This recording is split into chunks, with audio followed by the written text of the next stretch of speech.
Assalamualaikum. So today we will study the entropion and ectropion. So what is entropion? Mean inward. So entropion mean the inward bulging of the eyelid margin towards the globe. कि globe की तरफ अगर eyelid margin जो हमारे पास eyelid है वो अगर अंदर की तरफ आपकी eyeball की तरफ bulge हो जाए inward bulging, तो उसको हम क्या कहेंगे? entropion कहेंगे.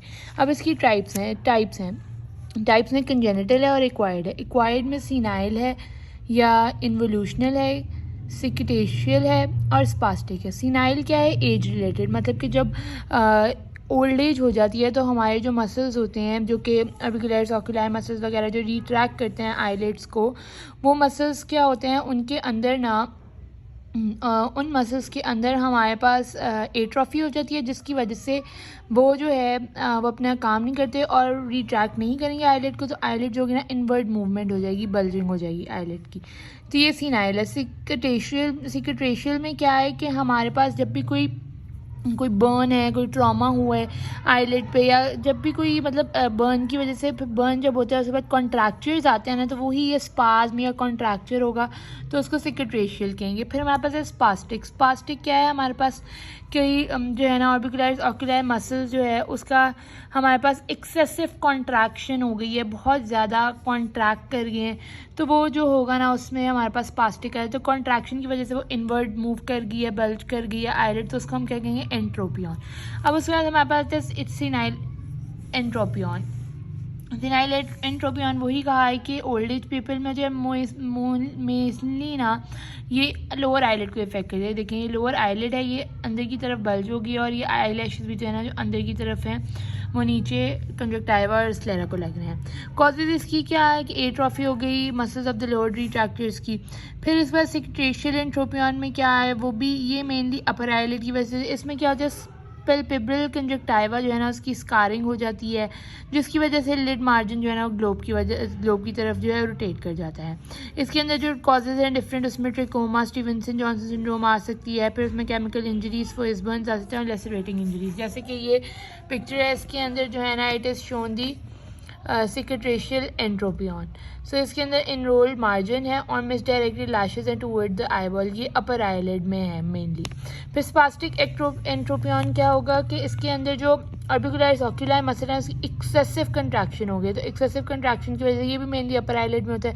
कॉजेज इसकी होती है ऑक्यूलर इरिटेशन हो जाती है, कंजक्टिवाइटिस और केराटाइटिस वगैरह हो सकती है.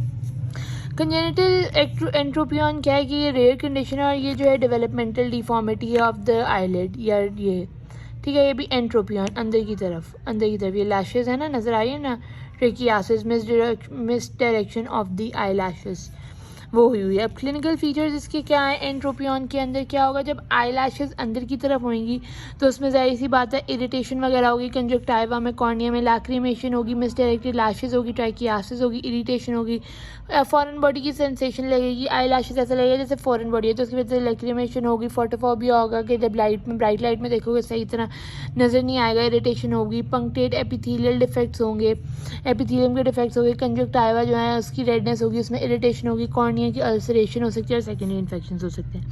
अब इसके साइंस क्या है कि लिड मार्जिन जो है ना वो इनवर्ड मूव करती है और लैशेज जो है ना वो बार बार कॉर्निया और कंजक्टाइवा को लगती हैं, जिसकी वजह से कॉर्नियल अल्सर्स वगैरह से कंजक्टिवाइटिस हो सकते हैं. अब ट्रीटमेंट इसमें क्या है? सबसे पहले तो नॉर्मल ट्रीटमेंट जो है कंजर्वेटिव ट्रीटमेंट है, तो उसके अंदर आप क्या करोगे? आर्टिफिशियल टीयर्स दोगे, क्योंकि लैक्रीमेशन हो रही है और बार बार जो आई लैशेज जो आपकी कंजक्टाइवा वगैरह को लग रही हैं तो वहाँ पर फ्रिक्शन प्रोड्यूस होगी, तो वहाँ पर आर्टिफिशियल टीयर्स दे सकते हो. उसके लिए लुब्रिकेशन ऑइंटमेंट दे सकते हो बेड टाइम, और आईलिड टैपिंग दे सकते हो, जिसकी वजह से आईलिड टेपिंग के मतलब आईलिड्स को ना आप अपना खींच करना, जैसे वो मिस्टर बीन में नहीं होता टेप लगाते जब उसने उठा रहना तो टेप लगाते, इसी तरह आईलिड की टेपिंग कर लो ताकि आईलिड मार्जिन आपकी ऑक्यूलर सरफेस, आई की सरफेस से ना दूर रहे. अब सिनाइल एंट्रोपियन, इसमें ट्रीटमेंट क्या है? इसके ट्रीटमेंट ऑफ द कॉज. इसमें ओल्ड एज में होता है तो इसके अंदर ना एट्रोफी हो जाती है मसल्स की, तो इसमें ना कुछ टेक्निक है जैसे Wies procedure, Fox procedure, modified Wheeler's operation और ट्रांसफर रिवर्टिंग फ्यूचर्स. इसके अंदर ना हम क्या करते हैं कि आईलिड के मार्जिन की ना स्प्लिटिंग कर देते हैं और उसकी रोटेशन कर देते हैं, इवर्टिंग फ्यूचर को बाहर की तरफ लगा देते हैं, इवर्ट करते हैं ताकि ना जो आईलिड है ना वो खुली रहे, एंट्रोपियन अंदर की तरफ आईबॉल की तरफ मूव ना करे। तो इसमें फिर इसके बाद सिक्यूट्रेशियल एंट्रोपियन है, उसके अंदर क्या करते हैं, टार्सल हिंज प्रोसीजर है, उसके अंदर क्या करते हैं कि टार्सिस को हॉरिजॉन्टली कट करते हैं और उसको भी फ्यूचर जो है उसको इवर्टेड बाहर की तरफ उसका फ्यूचर लगाते हैं ताकि वो अंदर की तरफ बल्ज ना करे।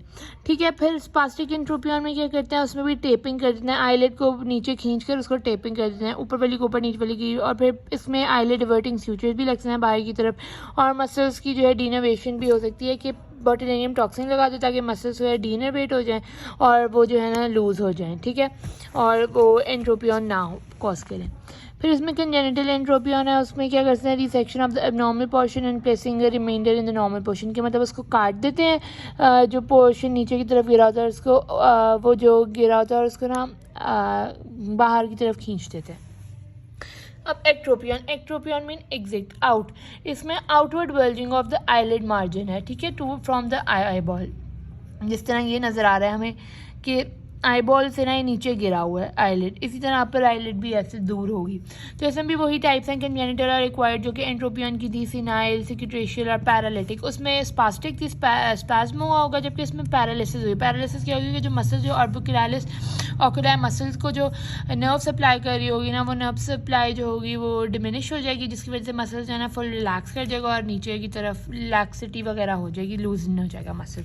तो ये उसमें मेन कॉज पैरालिटिक में है। अब कंजेनिटल्स में क्या है, कंजेनिटल्स में यही है कि रेयर कंडीशन होगी। उसके अलावा सिनाइल, सिनाइल क्या है कि इसमें ओल्ड एज में क्या होगा, लूजनिंग ऑफ द स्किन हुई होगी तो लैक्सिटी होगी, तो वो ना नीचे की तरफ लिड्स गिर जाएंगी, ऊपर से भी नीचे से भी, तो लैक्सिटी और लूजनिंग ऑफ द स्किन की वजह से हुई होगी।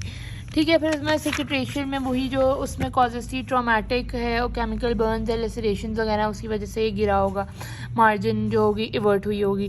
पैरालिटिक में फेशियल नर्व पाल्सी, नर्व की पैरालिसिस हुई होगी, जो ऑर्बिकुलर ऑक्यूलाई को फेशियल नर्व सप्लाई करती है उसकी पैरालिसिस होगी, जिसकी वजह से जो होगा मसल जो होगा फुली रिलैक्स हो जाएगा, गिर जाएगा। और कंजेनिटल एक्ट्रोपियन में भी बायलेटरल और रेयर होती है और ये डेवलपमेंटल एब्नॉर्मैलिटी है आईलिड की।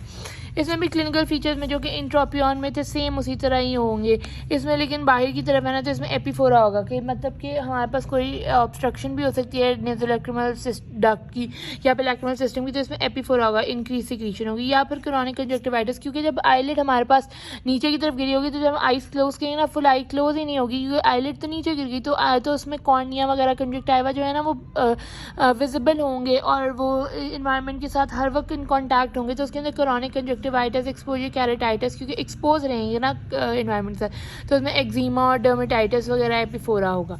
अब इसमें ग्रेड ऑफ एक्ट्रोपियन, एक्ट्रोपियन को ग्रेड्स में डिवाइड किया हुआ है, grade 1, 2, 3 on the basis of eversion of the eyelid. Eyelid में अगर ओनली पंक्टम इज इवर्टेड तो वो ग्रेड 1 है। फिर ग्रेड 2 अगर आईलिड मार्जिन इवर्टेड है और उसके अंदर आपको जो है कंजक्टाइवा जो है पिलबिब्रल कंजक्टाइवा विजिबल है तो वो ग्रेड 2 है। और ग्रेड 3 अगर आईलिड इवर्टेड है और आपको फॉर्निसल कंजक्टाइवा विजिबल है तो वो ग्रेड 3 है। हमारे पास क्योंकि कंजक्टिवा के 3 पार्ट्स होते हैं, बल्बर, पिलबिब्रल और फॉर्निक्स, तो सेकंड ग्रेड में हमारे पास जो होगा वो palpebral part of the conjunctiva visible होगा, जबकि ग्रेड 3 में forniceal part of the conjunctiva जो विजिबल होगा। अब इसका ट्रीटमेंट क्या है, इसके ट्रीटमेंट में ना एक्ट्रोपियन का सिनाइल एक्ट्रोपियन का जो ट्रीटमेंट है ना उसके अंदर भी माइल्ड केसेस में हम क्या करेंगे, मीडियल कंजक्टिव प्लास्टी करेंगे। उसके अंदर क्या करेंगे कि हम ये जो आईलिड होगी ना, जैसे ये आईलिड है तो उसके अंदर से ये डायमंड शेप एक्सीजन करेंगे और ना एक्सीजन कर देंगे, ये निकाल देंगे पीस और आईलिड को ना फिर उधर फ्यूचर लगा देंगे। तो ये आईलिड जो आई से इतना दूर थी, ये आए है ना, समझो ख़राब सी आया है, बट ये आए है और ये लेड थी, तो इसके अंदर से हम डायमंड निकाल के ये यहाँ पर उसको आई के पास जो है वो फ्यूचर कर देंगे, तो इसका ये एक्ट्रोपियन कम हो जाएगा। ठीक है ना, एक्ट्रोपियन कम हो जाएगा। फिर उसके बाद क्या करेंगे हम, मॉडरेट के अंदर क्या करेंगे, उसके अंदर हॉरिजॉन्टल लिड शॉर्टनिंग करेंगे, उसके अंदर पेंटागन निकालेंगे, फुल लिड में से पेंटागोनल शेप निकाल लेंगे। ठीक है, इसी तरह जो है सवेयर अगर हमारे पास एक्ट्रोपियन है तो हम उसमें क्या करेंगे, मॉडिफाइड कूंट ये प्रोसीजर करेंगे। उसके अंदर हम जो है एक पेंटागन निकालेंगे और lateral third of the eyelid के अंदर फुल थिकनेस बेस में से पेंटागन निकालेंगे और lateral side of the eyelid की अंदर से ना ट्रायंगुलर एक्सीजन निकाल लेके उसको फ्यूचर लगा के उसको बंद कर देंगे। अब जो थिक ट्रेशियल एक्ट्रोपियन है ना, उसमें हम वी वाई ऑपरेशन करेंगे। जैसे कि ये आई है हमारे पास और ये नीचे की तरफ आईलेट जो है ना इस तरह है, तो हम उसमें, और ये ऊपर की तरफ इस तरह है, तो ये इस तरह एक्सीजन करेंगे वी वाला और ये वाई वाला, और उसको फिर स्यूचर लगा देंगे। इसी तरह जी प्लास्टी करेंगे कि इसके नीचे इस तरह स्यूचर, बस स्किन ग्राफ्ट करेंगे, स्किन को निकाल देंगे और दोबारा उसको स्यूचर लगा देंगे। तो ये हमारे पास, क्योंकि एंट्रोपियन जो था उसके अंदर तो हमने आईलेट अंदर की तरफ बल्ज हुई थी, तो उसके अंदर तो हमने उसको टेपिंग करके बाहर की तरफ निकालना था या उसको बाहर की तरफ खींचना था। जबकि एक्ट्रोपियन में आईलेट पहले ही गिरी हुई है, तो उसको हम क्या करेंगे, उसको पार्ट निकाल के उसको फ्यूचर करते जाएंगे। ठीक है। इसी तरह पैरालिटिक में क्या है, फेशियल नर्व की पैल्सी है। ये तो इसमें आईलेट का कोई वो नहीं है रोल, तो इसके अंदर नर्व की पैल्सी है, तो नर्व पे हम इसको न्यूरोलॉजिस्ट को रेफर करेंगे और इसके अंदर फिर हम आर्टिफिशियल टेयर्स और लुब्रिकेटिंग ऑइंटमेंट वगैरह देंगे, ताकि हम इसको जो है ना सपोर्टिंग ट्रीटमेंट दे सकते हैं। इसकी हम वो नहीं कर सकते सर्जरी। लेकिन एक इसके अंदर क्या हो सकता है, टार्सोरेफी। इसके हम क्या करेंगे कि अपर टार्सल और लोअर टार्सल प्लेट जो है ना आईलेट की दोनों की, उनको इकट्ठे फ्यूचर कर देंगे, ताकि जो है ना ये नीचे ना गिरे लिड। ठीक है। क्योंकि हम अगर एक तरफ की लिड को मतलब फ्यूचर करके ऊपर करेंगे ना, तो वो तो नहीं होगी, वो तो नर्व की पालसी की वजह से दोबारा से गिरना चाहिए। तो हम ना दोनों की टार्सल प्लेट्स को ना, दोनों लिड की टार्सल प्लेट को आपस में फ्यूचर कर देंगे, जोड़ देंगे, ताकि वो गिरे ना। और फिर कंजेनिटल एक्ट्रोपियन में भी सर्जिकल रिपेयर करेंगे। So that's all for entropion and ectropion.